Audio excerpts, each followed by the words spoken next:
Happy Father's Day to all the fathers. My day is done. Victory cigar. You know, first off, you want to know what? Shout out to all of my brothers. Happy Father's Day to all of you. My youngest brother, Michael, just celebrated his first Father's Day. We went up to Nashville. I wanted to smoke this with you, bro, but time wouldn't permit. It's all good, though. You know, most people think that I'm a great dad. I get that a lot. It's actually the best compliment that I've ever gotten in my life, and it's also the most important one. You gotta love it. I love it out here.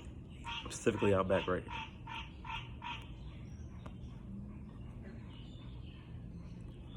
Most people think that I'm a great dad, and they tell me so. I appreciate it. I do truly look at it like it's an assignment from God, but I also understand that my circumstances with my daughter are a little bit different. She came into this world under extreme duress, and even the circumstances after her birth, our bond is different. The situation was different, you know, and that's not saying that I would be any less of a father. I would like to think I would be the same father, but I know that there's a special bond and connection there because of how things occurred. But I've always parented my child the way that I thought my child needed to be parented. Like, I didn't really have a rule book or a system or a playbook, and I didn't want to do it that way. I'm gonna, and it may seem like it doesn't connect, but it does. I can remember both times that I've traveled to Europe, talking to Europeans, you know, white people, and they have told me on repeated occasions how they can't understand why we haven't pretty much done what we're doing now, like such a long time ago. And I want to submit something to you all. It's because we raise our kids to submit. And we call it discipline. But really, if you look at the way that we've chosen to discipline our kids with switches and belts, it's very comparable to a whip. So we have to be very, very mindful about the things that we're doing, or even when we're saying that it's coming from. Because we teach our kids that it's discipline. But what I submit to you is that we're also teaching them to submit to the white man once they're out of our care and our shelter.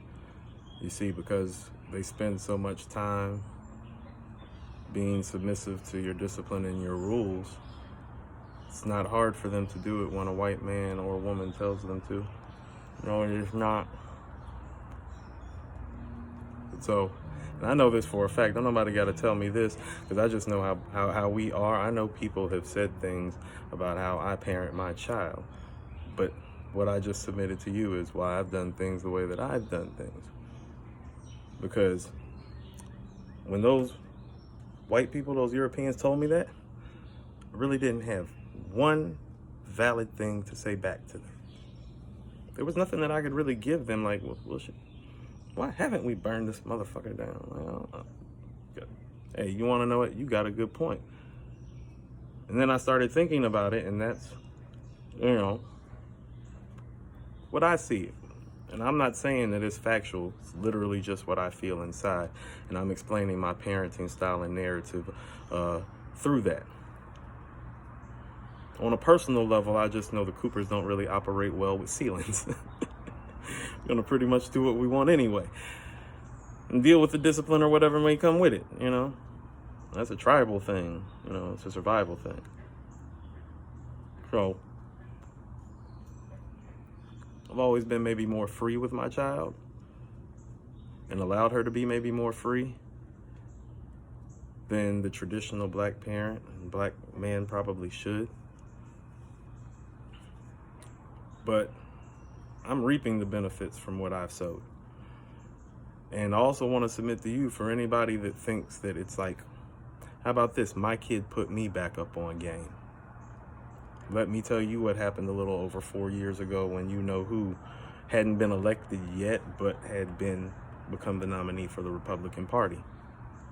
My daughter's elementary school at the time did a mock election. And my kid is like, she's like me, but she's not like me. Like, she's not aggressive. She's not ever angry or frustrated, really. She's actually a really cool kid, really sweet girl. Get to talk to her. A little shy at first. And she feeds off of energy. Like, if she don't like the energy, it's just go. She do that shit to me, she do that shit to you. Whatever. Ain't whatever, but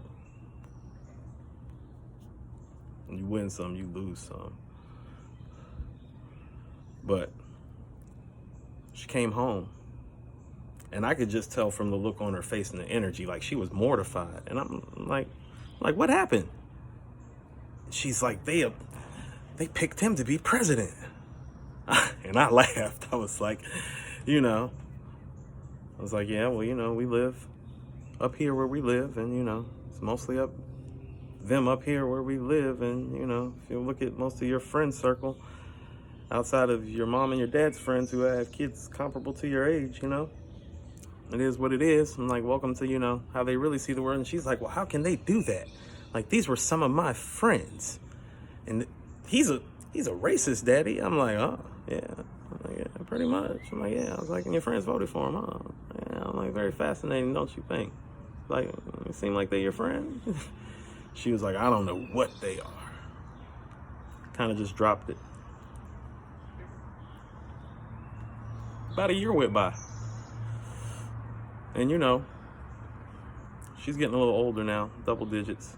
Conversation's getting a little more in depth, and I'm just hitting her with a little bit more realness. So I rolled up on her the following summer, and I was just kind of like, hey, I noticed this past year, a lot of your white friends, I really haven't seen you or heard you talk about them. She kind of looked at me. She was like, I was like, what you mean? She was like, nah. She was like, I really don't get down with them anymore. It's like, oh. She was like, yeah. She's like, truthfully, I only got one white friend. It's like, oh. I was like, that's pretty hard up here. I was like, I haven't even been able to pull that off. I was like, you got one white friend? I was like, okay. I was like, why? She was like, because they don't see what we see, and I hear how they talk. I'm like, how do they talk? I said, who are they talking to? It's like, usually about the black boys. I was like, it was like fascinating. She was like, they give it to the foreign kids the worst. I said, who is they? I was like, we talking about white kids, right? She like, yeah.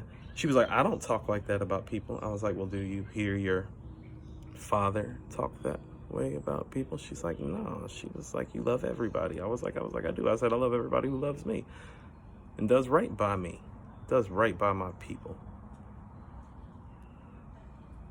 And she's like, well, yeah. Their parents obviously aren't telling them that, Daddy.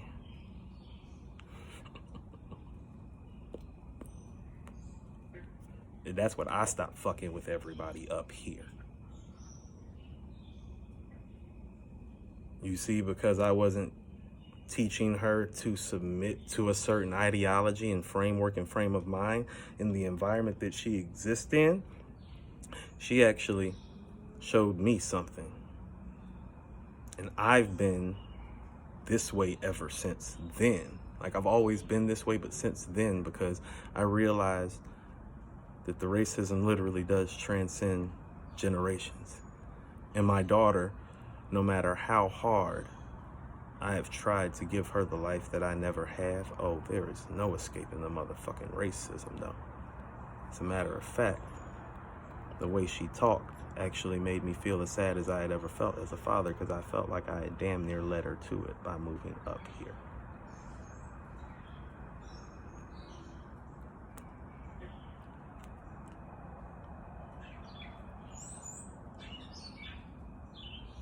So you live and you learn. But I would like to think that I'm doing pretty good with my assignment overall. And shout out to everybody else and all the fathers out there who were taking care of their assignment. And I'm gonna leave it with the Father's Day card that I received today. that had me in tears earlier, but I think I can read it without crying now. I know what determination and persistence it took for you to take such good care of our family. I look back on those days and smile, thinking of how we counted on you. Thank you, Dad, for showing us the real face of love. Happy Father's Day. That's what the cards say. That's what Hallmark Mahogany says. But this is what Asaya Sade Cooper said under that.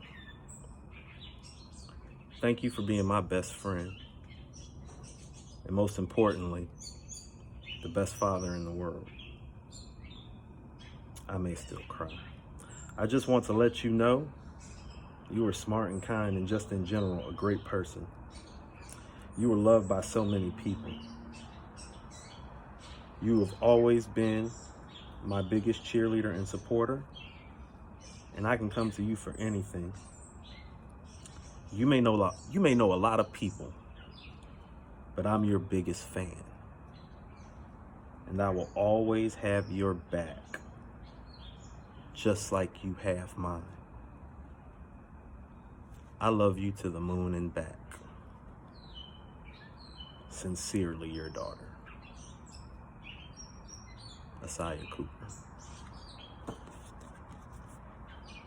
Happy Father's Day, everybody.